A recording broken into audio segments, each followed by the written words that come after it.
enseñanza de la palabra.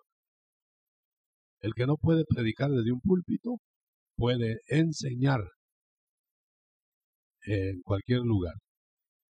Pero todos podemos orar.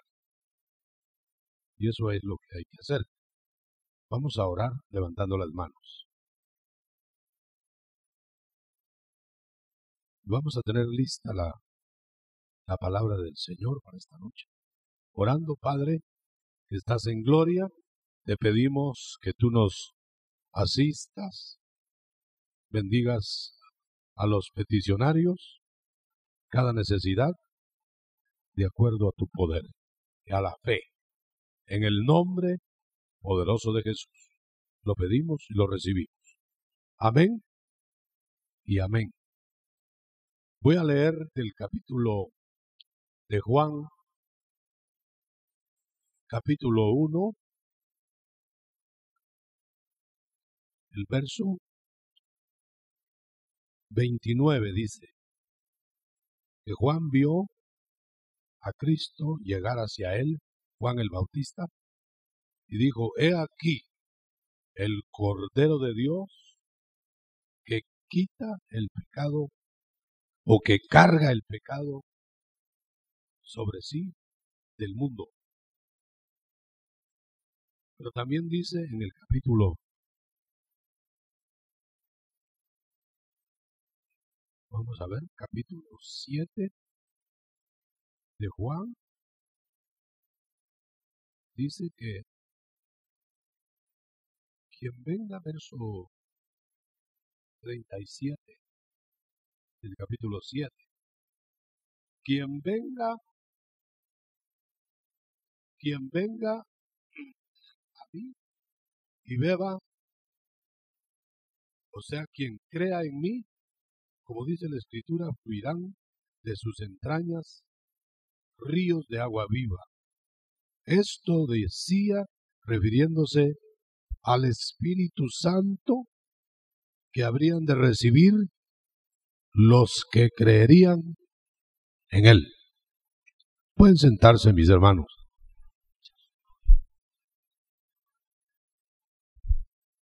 Gloria a Dios. Bueno, quisiera hablarle, hermano, que Juan el Bautista vio al Señor para presentarlo al mundo. Por miles de años, tal vez 4000 años antes de que Juan viera al Cordero de Dios, miles de corderos habían sido sacrificados en los altares desde los días de Adán para dejar ahí el pecado en la sangre de esos animalitos. Dios había ordenado que se llevaran corderos, se pusieran las manos sobre el cordero que iba a morir y el pecado iba a ser cubierto. Esta era una figura diaria por siglos de que habría un remedio para el pecado. Pero no se creía que iba a ser el remedio definitivo un animal inocente, como los corderos. Iba a ser un enviado como cordero, o sea, el Mesías. Por eso cuando Juan vio a Jesús, dijo: ahí está el Cordero de Dios. Cordero de Dios. Los otros eran corderos de los hombres para sacrificarlos delante de Dios. Ahora venía el Cordero que Dios iba a sacrificar delante de los hombres. Cambiaba todo, ¿no? Una característica de la sangre derramada por el Cordero era que los corderitos morían en los altares, derramaban su sangre, el pecado quedaba cubierto, no borrado, cubierto, pero esos corderitos no resucitaban, se quedaban muertos. El pecado se quedaba cubierto hasta que viniera un cordero que al mismo tiempo que muriera, resucitara.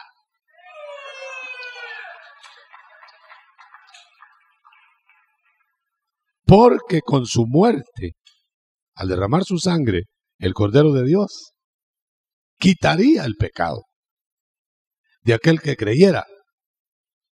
Pero al resucitar, derramaría espíritu para que morara en los salvados. Eso nunca había sucedido.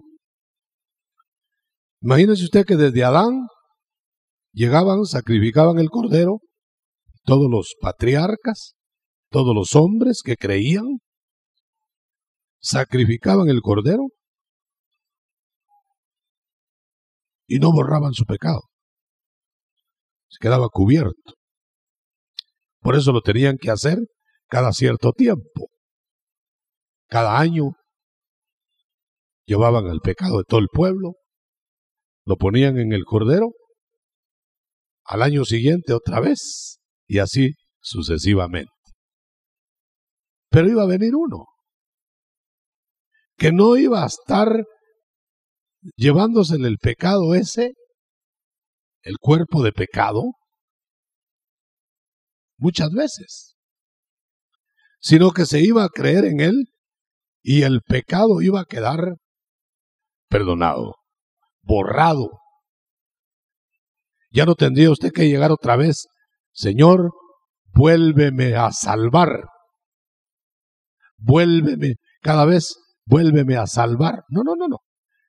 Media vez usted creyera en este cordero, ya quedaba usted afiliado a la familia de Dios. Y el pecado quedaba en el cordero de Dios. Por eso cuando el Señor fue levantado en la cruz, fue levantado como pecado, no como pecador, porque nunca pecó, pero como pecado, porque lo cubrió el pecado de nosotros. Lo cargó él, murió, lo borró. Ahora quedaba la segunda parte, que era levantarse de la muerte, para que entonces pudiera, así como derramó su sangre, pudiera derramar al Espíritu Santo sobre los que había limpiado con su sangre. Por eso, desde Pentecostés para adelante, todo el que se acerca al Cordero de Dios y cree que el Señor lo levantó de los muertos, que esa sangre te limpia, quedas arreglado con Dios. Pero te dejan trabajando el agua, los ríos de agua, de vida, adentro. Por eso leí aquí el verso 7 de Juan.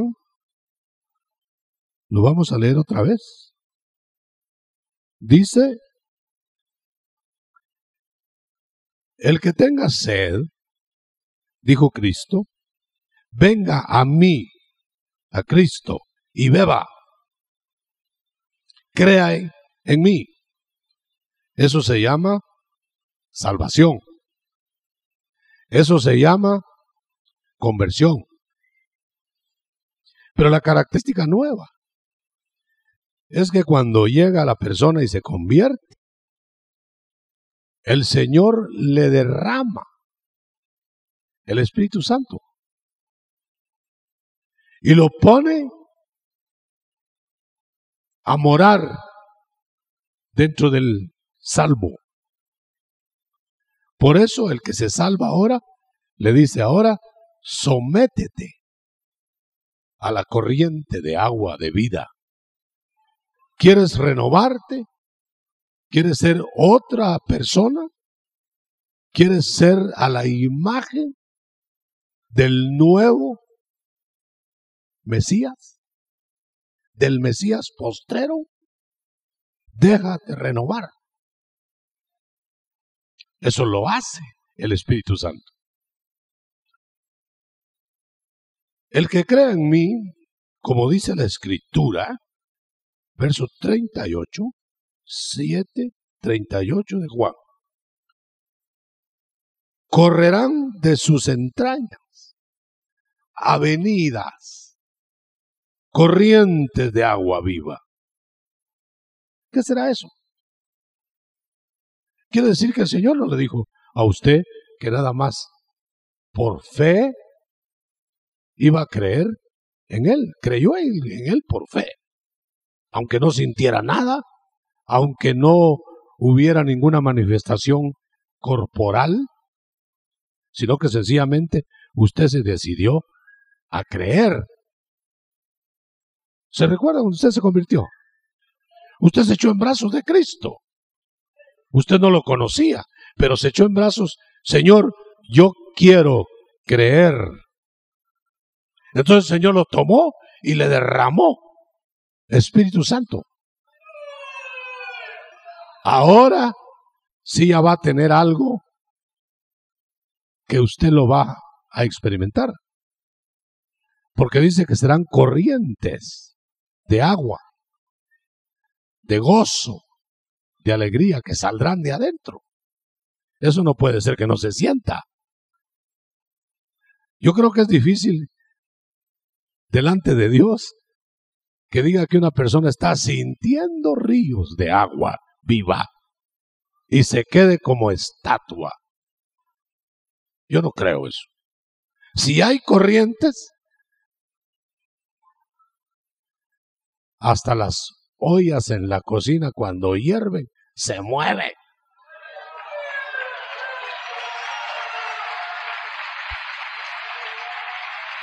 Ahora, ríos de agua viva saldrán de tus entrañas. Note usted de adentro. Una fuerza interna. ¿Qué estaría haciendo esa fuerza? ¿Está renovándote? ¿Está limpiando tus contaminaciones? ¿Está renovando tu alma? ¿Reprogramando tu vida? En la medida que te sujetes. Por eso, cuando Juan entendió esto, primero dijo, aquí está el Cordero que quita el pecado. Pero luego dijo, y ahí está el que bautiza con Espíritu Santo. Hay una señal que Pentecostés nos muestra figuradamente de que el Espíritu llegó. Lenguas. Claro, en Pentecostés, para que fueran visibles, fueron lenguas de fuego. Ahora, que yo sepa, no le sale ninguna lengua de fuego a usted cuando lo recibe el bautismo. O echa llamas. ¿Le sale qué? Lenguas por aquí. Es lo mismo. Aquellas lenguas de fuego representan un nuevo lenguaje que saldrá de ese borbotar de agua de vida. Desde Pentecostés, o más bien en Pentecostés, fue la primera vez que eso se vio. Nunca antes. Jamás había figuras. El Espíritu venía sobre los ungidos, profetas, y tartamudeaban, o profetizaban, o muchas manifestaciones, milagros. Pero nunca habían hablado en lenguas del Espíritu. Por eso cuando los judíos, que sabían todo el Antiguo Testamento, oyeron lenguas, dijeron, ¿y eso qué es? Porque nunca había sucedido. Jamás. Es la muestra que el Espíritu Santo ya está adentro de uno. ¿Cuántos tienen esa señal? Yo no estoy diciendo, hermano, que solo cuando habla usted en lenguas, tiene al Espíritu ahí. O cuando está hablando en lenguas. El Espíritu se recibe después de que el Cordero de Dios, habiendo derramado su sangre, uno la aplica. Entonces llega el Espíritu Santo y entra. Pero cuando la unción cae sobre usted, empieza usted a sentir las corrientes de vida y habla en lenguas.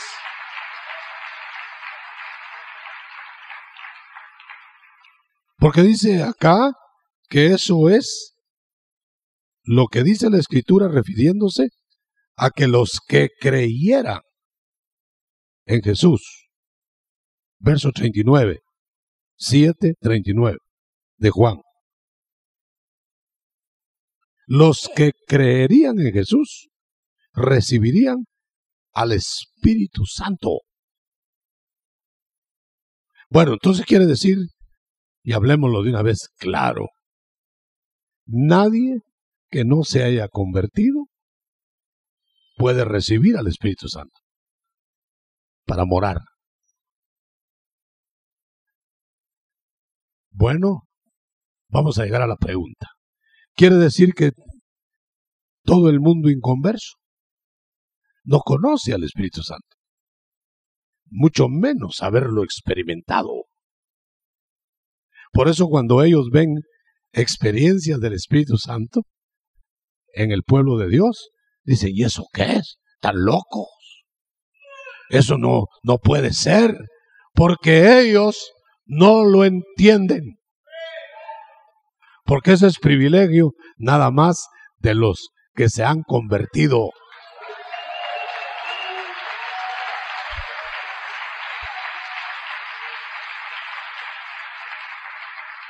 Ahora, hermano, ¿para qué se recibe el Espíritu Santo? Bueno, hay miles de razones. Digamos algunas. Porque si el Espíritu Santo no entra en la persona, no se puede mantener en Cristo. No se podría mantener en Jesús.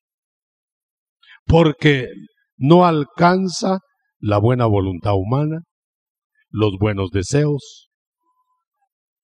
No alcanza.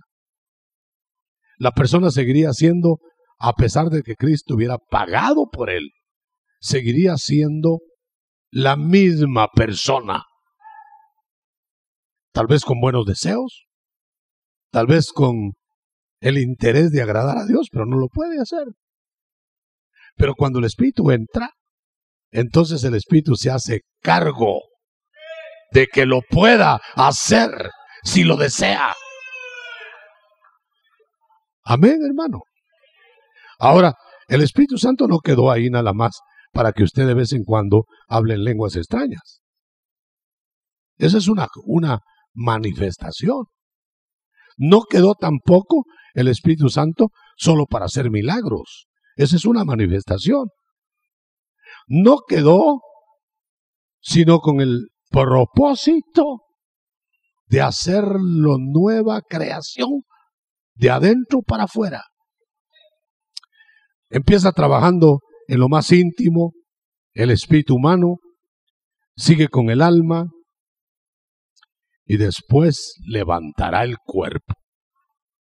En la resurrección de los muertos o en la transformación de los vivos.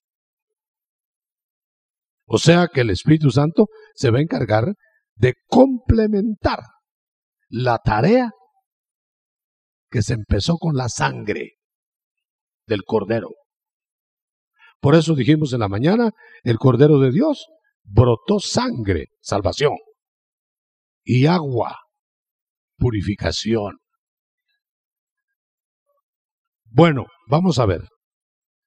Cuando ya la persona quedó llena del Espíritu Santo al convertirse,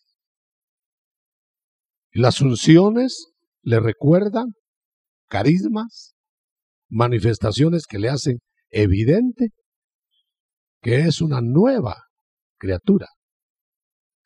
Cuando eso queda así, hermano, usted note eso. Ya el Señor con los tales no trata igual que cuando no éramos de Él. Por ejemplo, una persona que no conoce a Cristo y peca y vuelve a pecar y requete peca, puede que ni siquiera Dios le diga nada.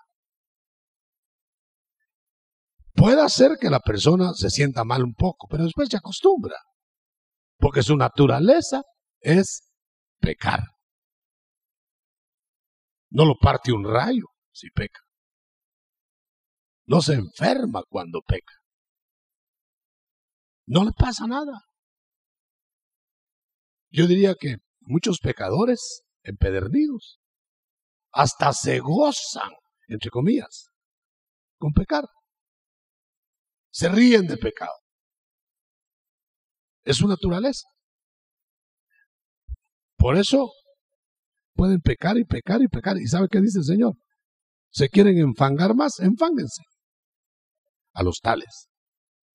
Pero a uno que ha nacido de nuevo, le dice: yo te he perdonado.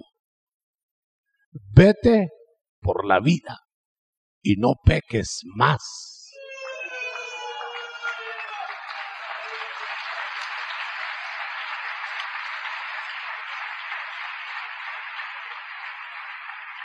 Por ejemplo, algunos pecadores cristianos, que los hay, dicen: bueno, el Señor perdonó a la adúltera, no la condenó y la encontraron en pleno pecado. Pero no se ponen a pensar que esa mujer adúltera no era convertida. Era una pagana que venía acusada por la ley, acusada por los mismos que la transgredían la ley. Y se encuentra frente a Cristo. El Señor viene ya predicando la gracia. Él trae la gracia, no la ley. Y cuando vio a la mujer, le dijo: mujer, ¿te acusan? Mire, parafraseemos un poquito, como que le hubiera dicho: mujer, tú eres pecadora. Te condenan pecadores, pero te encontraron pecando. Sí, Señor. Porque dice que la encontraron en el lecho del pecado.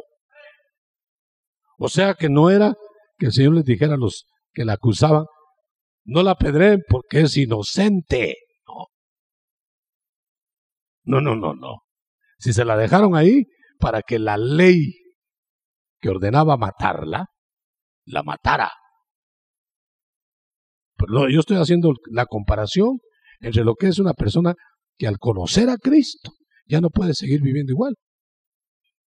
Entonces, cuando le iban a apedrear y que el Señor le dice: ¿te condenan? Mira dónde están los que te acusan.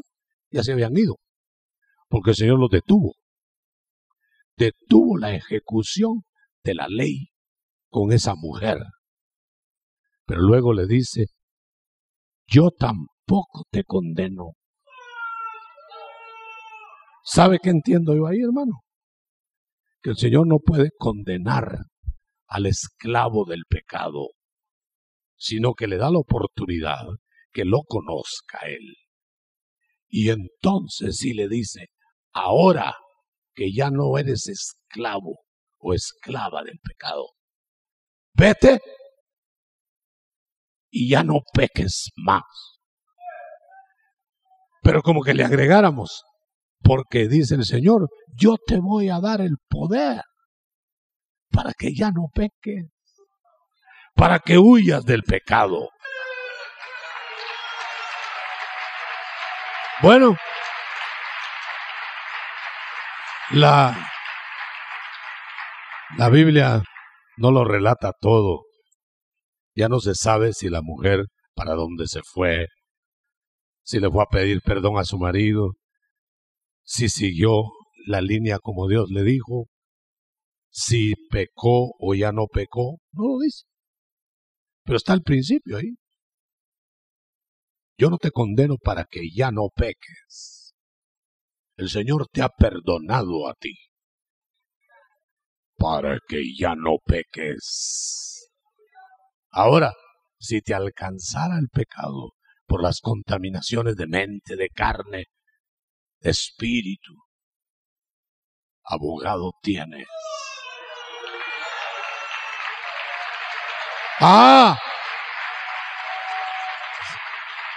Pero no para pecar impunemente, sino para no pecar, para huir del pecado, hermano. El Señor tuvo misericordia de la pagana pecadora, pero del cristiano que caiga en el hábito de pecar, le presenta su justicia, ya no su misericordia, porque misericordia más de salvarte no puede haber. Perdonarte todo lo que has hecho y decirte, ahora te doy mi espíritu para que te envuelvas en el espíritu y vivas una vida nueva. Más misericordia quiere usted. Si dice que Cristo vino a hacer eso, lo hizo todo, dice. Es el hombre que tiene que tomar eso. Ahora bien, si el hombre toma la sangre y se la aplica, le queda un recurso. Uno, obedecer al Espíritu Santo que se quedó para celarte desde adentro. Ahora no es asunto nada más de esconder el pecado delante de los hombres, ya estando en Cristo. Ya no es asunto de esconderse de los diáconos o del pastor, como aquel que iba por la calle con su tremendo cigarro de 2 pisos, así. Y en eso vio venir al pastor en la calle y escondió el cigarro y como llevaba su sombrero cumbo, le puso el cumbo al cigarro. Pero como el pastor o sospechó algo o prolongó la plática, se le estaba quemando el cumbo. Porque hay gente que tiene más prisa de esconder sus pecados delante de los hombres, como que si delante de Dios pudiera esconderse. No podemos olvidar el ejemplo de Saúl. Pecó voluntariamente, con premeditación. Calculó el pecado. Lo hizo. Y cuando le reclamó Samuel de parte de Dios, no, yo no he pecado.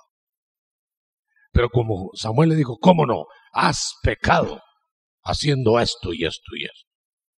Entonces lo descubrió y le dijo, bueno, pero bendíceme delante del pueblo, porque se me está yendo el pueblo. Bendíceme. Y le arrancó el manto para que lo bendijera. Pero le rasgó el manto a Samuel. Ahora, lo que note usted, ¿qué interés tenía Saúl? De quedar bien con la gente. Lo de Dios no le importó. Eso no es arrepentimiento. Entonces, el Cordero de Dios salva. Eso es sangre.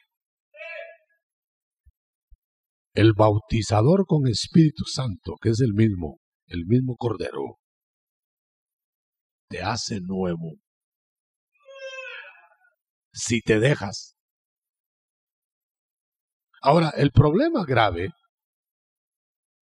muy grave, es que no siempre nos dejamos. La Biblia está llena de ejemplos de personas que fueron llenas del Espíritu de Dios y terminaron fracasando. Sansón sin ojos, Saúl loco, endemoniado, suicida, y había sido ungido. Podríamos mencionar más. El Señor le dio la oportunidad a tantos siervos y le fallaba, porque eso prueba que es la voluntad humana. Es suficiente para entrar en el reino eterno. Pero si tú menosprecias esa sangre y afrentas y apagas y contristas al Espíritu Santo, ya no queda sacrificio que te valga,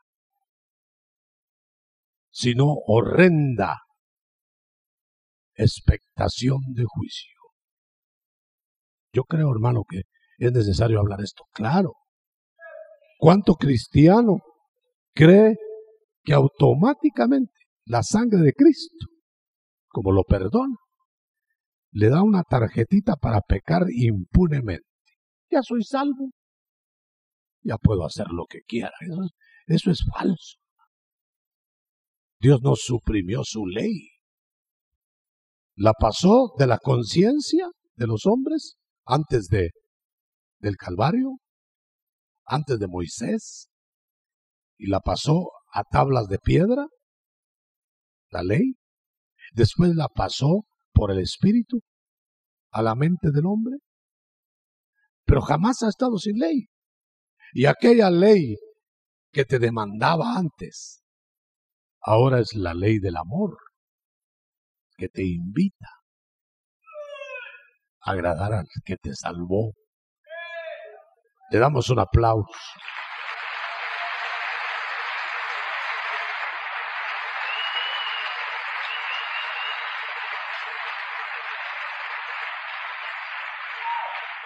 Por mucho tiempo se habla si nos podemos perder en el camino de la salvación o no. Si el salvo se puede resbalar y perderse, o si solo se resbala y queda salvo resbalado. ¿Qué dice usted? Bueno, lo que diga usted o lo que diga yo, olvídese. ¿Qué dice la Escritura?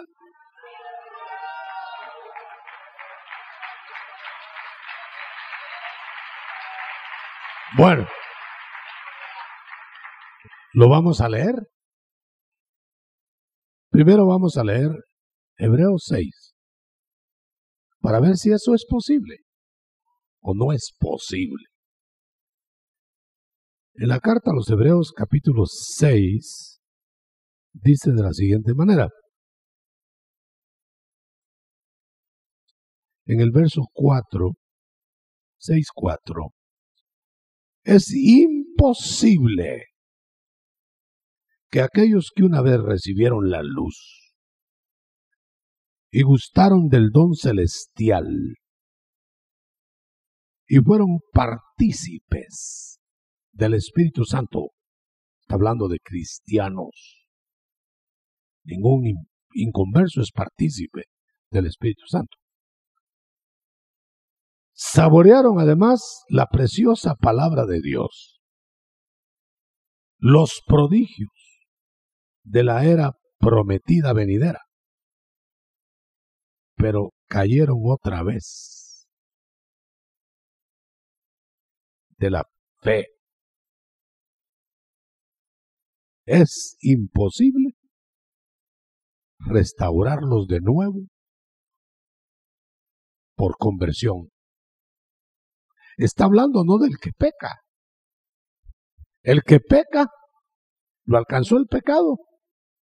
se descontamina arreglándose, porque la sangre le perdonó el pecado, el cuerpo de pecado. Y cuando le alcanza el pecado lo puede solventar mediante la descontaminación. Pedir perdón, recibir la limpieza de la palabra, del agua del Espíritu. Pero estamos hablando del que voluntariamente se revela ante la gracia que Dios le dio. Eso es lo que está diciendo aquí. Los que recibieron la salvación y se rebelan, es imposible que vuelvan a nacer si se van en la apostasía. Es imposible que si no recapacitan antes de que sea tarde, se salven. Ya no hay, se fueron de la gracia, ya no hay un nuevo nacimiento para ellos. Agotaron el nacimiento, el que tuvieron. Pero vamos a leer en el 10 de la carta a los Hebreos. Aquí está más claro, mucho más claro. Yo creo que nos va a quedar claro, clarísimo. Vamos a ver. Dice, capítulo 10, verso.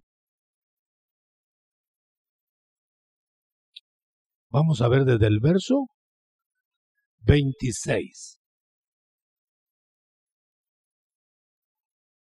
Porque si nosotros, hablando de cristianos, obstinadamente pecamos voluntariamente después de haber recibido el conocimiento de la verdad, no nos resta ya otra víctima por los pecados. Ya no va a haber otro Cristo que muera por ti. El que murió por ti ya murió una vez. Tienes que estar de frente a Él para oírle sus instrucciones y obedecerlas. Si te vas, no vas a encontrar otro Salvador. Sigo. Dice, sino que hay una horrible expectación del juicio y fuego que devora a los enemigos. Ahora oiga esta explicación con la que vamos a finalizar el corazón de la explicación. Quien violó la ley de Moisés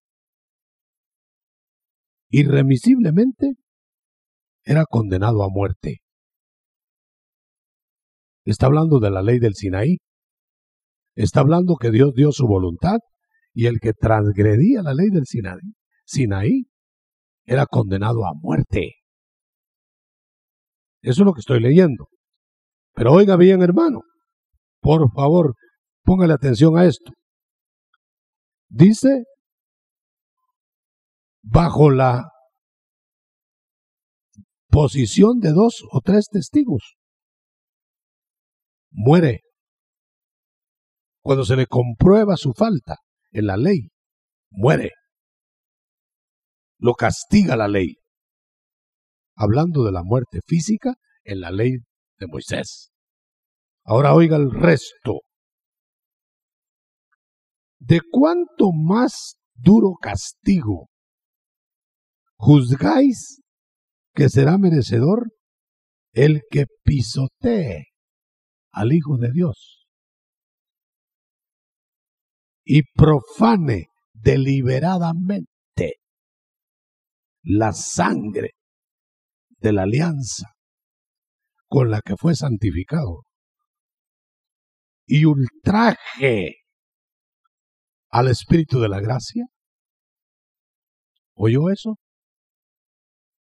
Quiere decir que después de haber creído en el Señor, si nosotros deliberadamente queremos pecar y que Dios nos acepte así y que Dios mire para otro lado y no nos tome en cuenta ese pecado, estamos equivocados. Si el castigo de la ley de Moisés era la muerte física, ¿cuál será el mayor castigo de la transgresión de la ley de la gracia, la muerte eterna. De tal manera que podemos asentar y asegurar que la muerte eterna es el final del apóstata, que ya no retorna a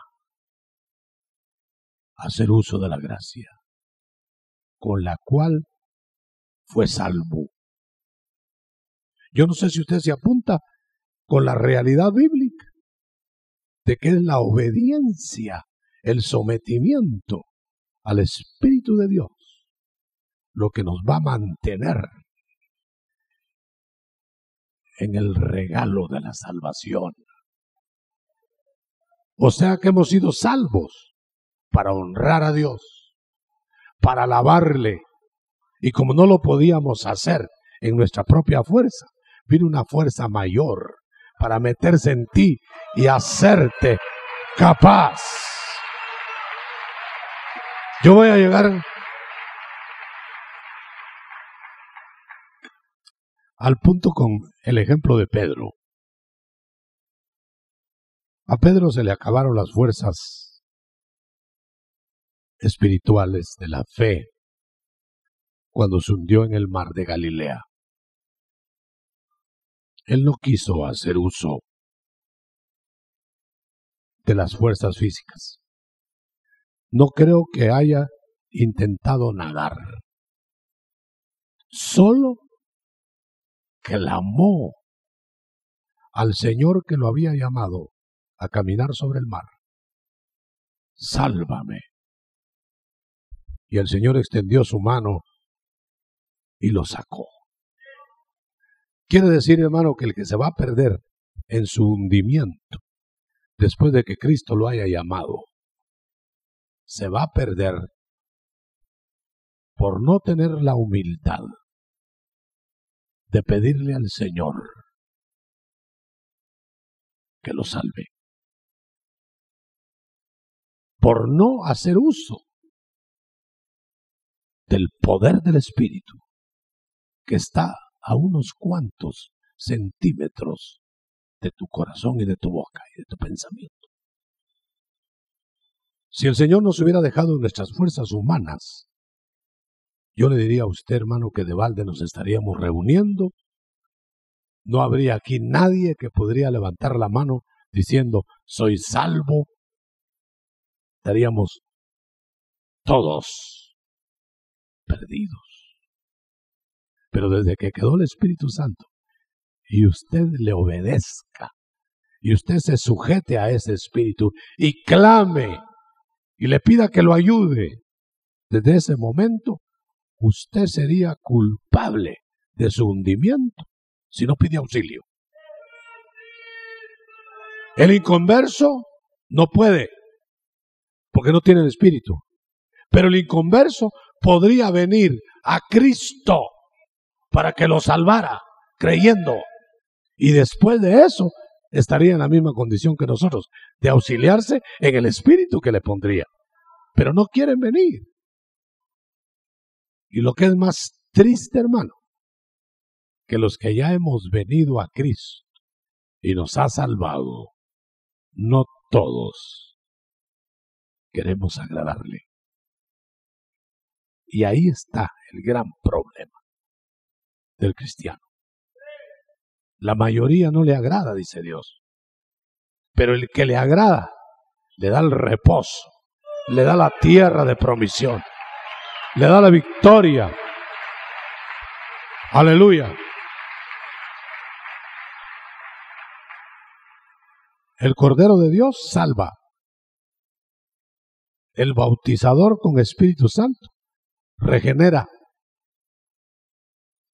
Las dos operaciones son necesarias, porque nadie va a entrar al reino eterno sino regenerado, hecho de nuevo, desde la punta del pelo hasta las uñas de los pies, transformados por el poder del Espíritu Santo. El máximo poder del Espíritu Santo se ve cuando va a levantar a los cuerpos de los santos de Cristo, que van a estar deshechos, muchos ya ni polvo en el sepulcro. Y el Espíritu va a entrar y los va a levantar y los va a rehacer de la misma manera que rehizo el cuerpo de Cristo en la tumba para sacarlo. Amén. ¿Usted tiene esa esperanza, hermano? ¿No quiere agregar otra esperanza más que a lo mejor ni la muerte va a llegar a ver? Aleluya.